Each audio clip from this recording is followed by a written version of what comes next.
Hey there, friendly reminder. This is one of those books that you can pick up from anywhere. So if the YouTube algorithm popped this out for you and you're like, what?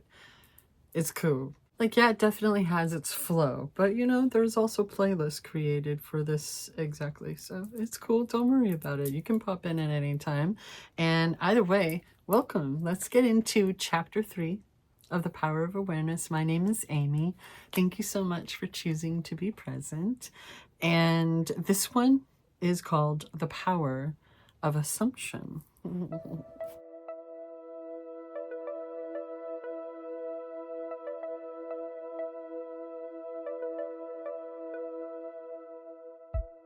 Hey, let's hang. Man's chief delusion is his conviction that there are causes other than his own state of consciousness. All that befalls a man, all that is done by him, all that comes from him, happens as a result of his state of consciousness. A man's consciousness is all that he thinks and desires and loves. All that he believes is true and consents to. That is why a change of consciousness is necessary before you can change your outer world. Rain falls as a result of change in the temperature in the higher regions of the atmosphere. So, in like manner, a change of circumstance happens as a result of change in your state of consciousness. I want to add in a little bit of an apology. I meant to eat lunch before I began filming, before I put on the makeup and all that, and I just didn't. So if you hear the rumbly in my tumbly, I'm sorry. I'm going to eat very well after this. Don't worry, I got it. So we have a Bible quote.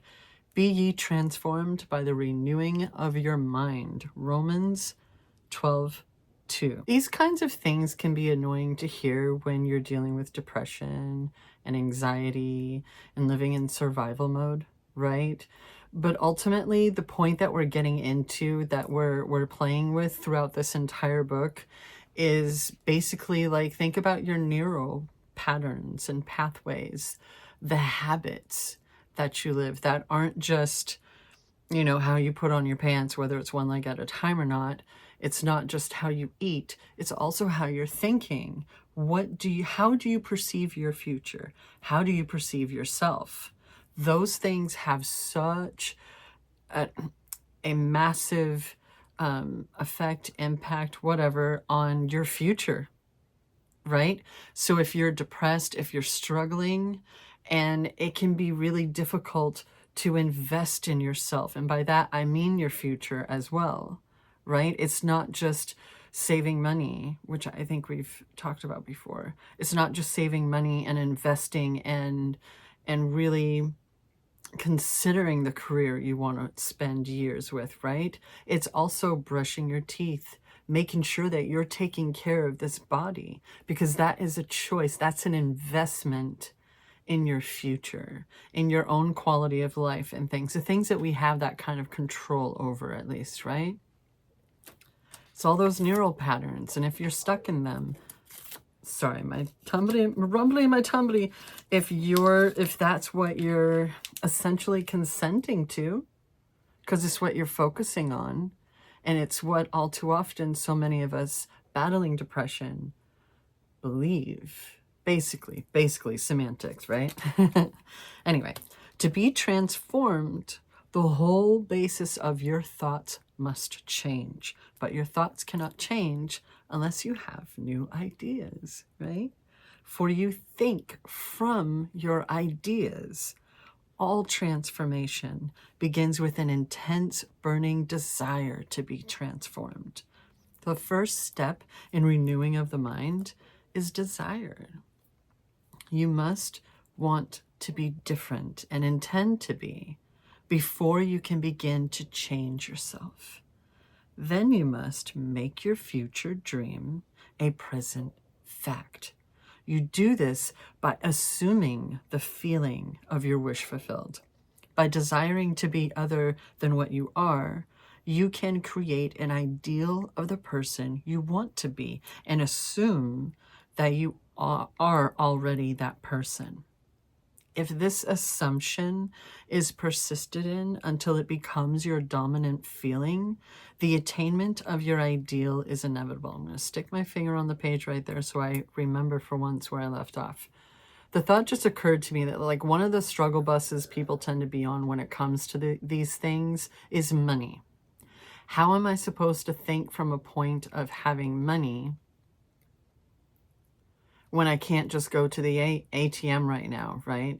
Like I can't just write out a check or however, right? To pay a certain bill or loan or whatever, right? But what if the point is, if you were already in the wish fulfilled, that bill's already paid. Why would you be stressing about a bill you've already paid? Right? And another little, nope, keep your finger there, Amy, don't lose that spot. Another idea is some people have like this glitch kind of trick that they do with themselves. It's like, I know that when I open up my bank app, like it's not going to reflect how much money I know for a fact is in there because it takes a minute to process that much money. You know, like whatever it is that can help you with the process, right? As long as you're still being true to yourself and you're not going against your better nature by being self-destructive and such, right? And just automatically going to the store and overdrawing yourself because you knew that money wasn't there, but you were just, why would you be stressed about something you already have? Why would you be stressed about a car that's already fixed? An outfit that would be perfect for an event if it's not already hanging in your closet, right? The ideal you hope to achieve is always ready for an incarnation, but unless you yourself offer it human parentage, it is incapable of birth. Therefore, your attitude should be one in which, having desired to express a higher state, you alone accept the task of incarnating this new and greater value of yourself, because it's your life, right? And hopefully you're able to have some kind of self-control or be learning it.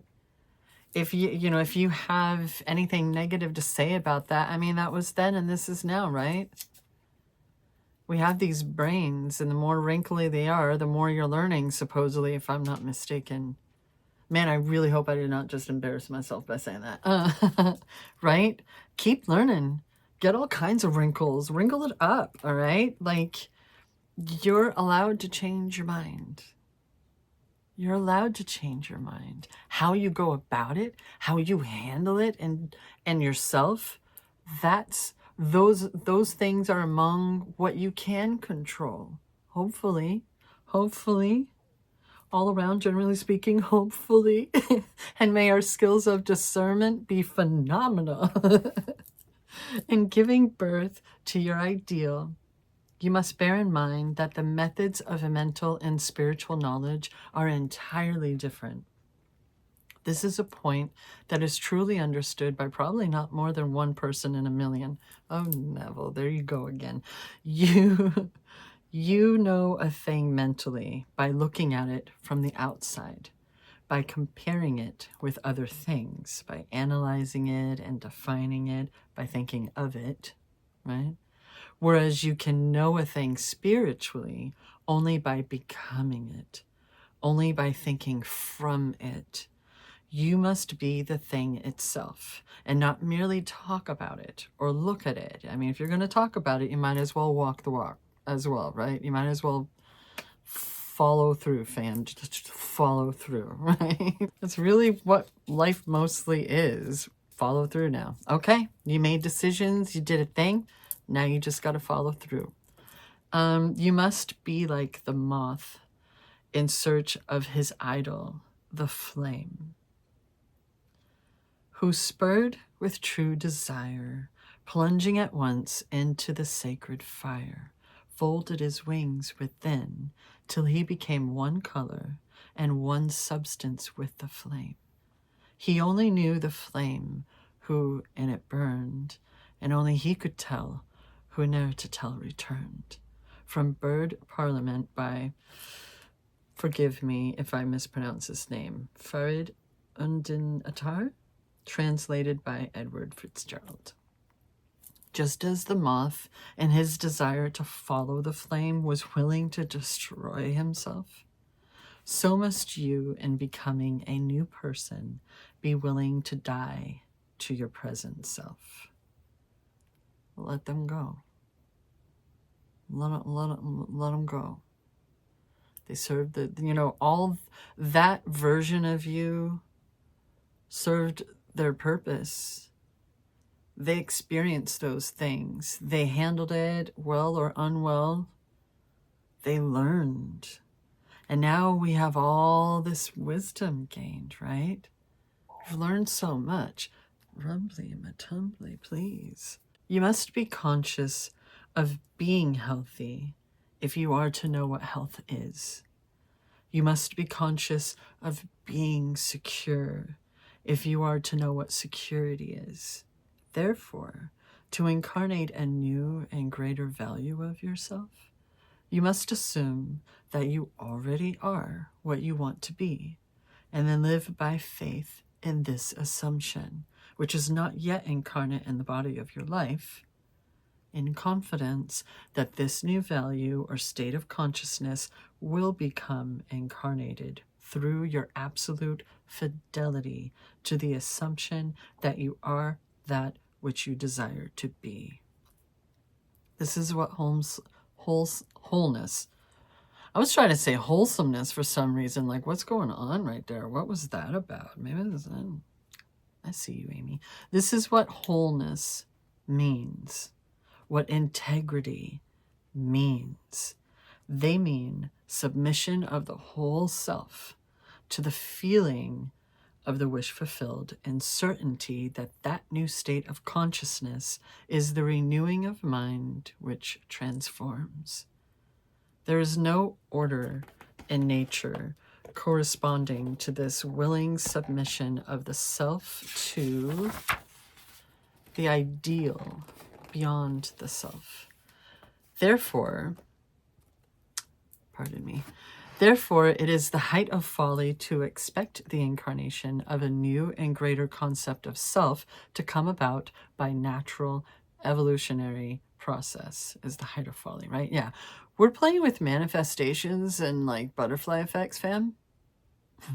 That which requires a state of consciousness to produce its effect obviously cannot be affected without such a state of consciousness. And in your ability to assume the feeling of a greater life, to assume a new concept of yourself, you possess what the rest of nature does not possess: imagination. I've been wanting to do that this whole time.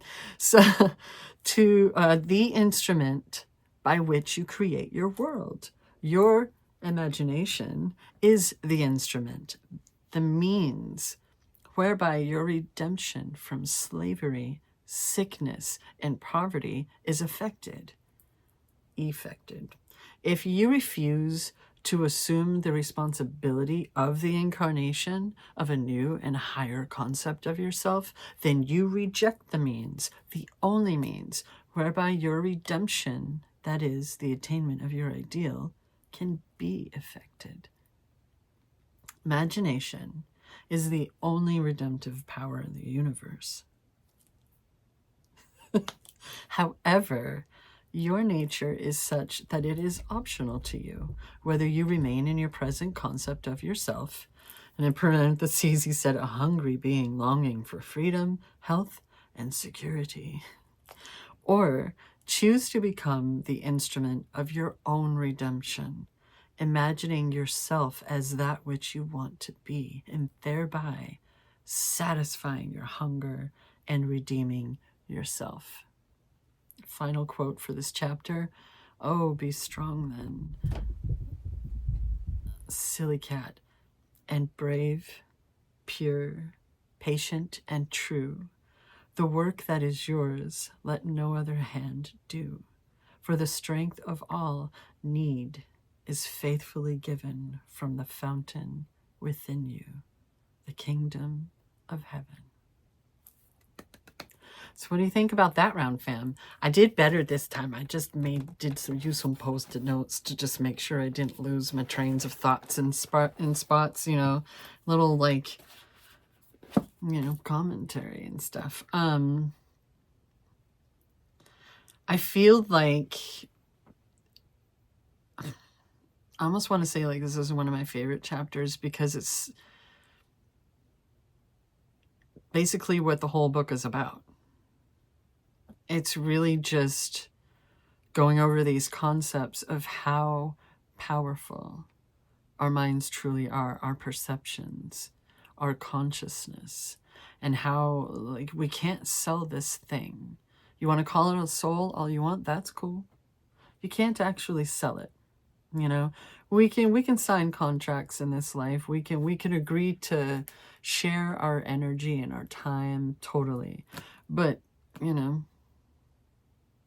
how are you enjoying this book so far? If this is your first time reading it with me, and, you know, also include, if you've already read this stuff, what are the things that you enjoy about maybe Neville Goddard's work and the things that Abdullah taught him, this book specifically, whatever, it's all cool, or it's all good.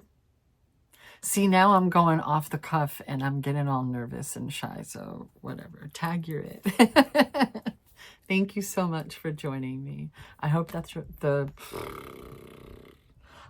rest of your day is incredible.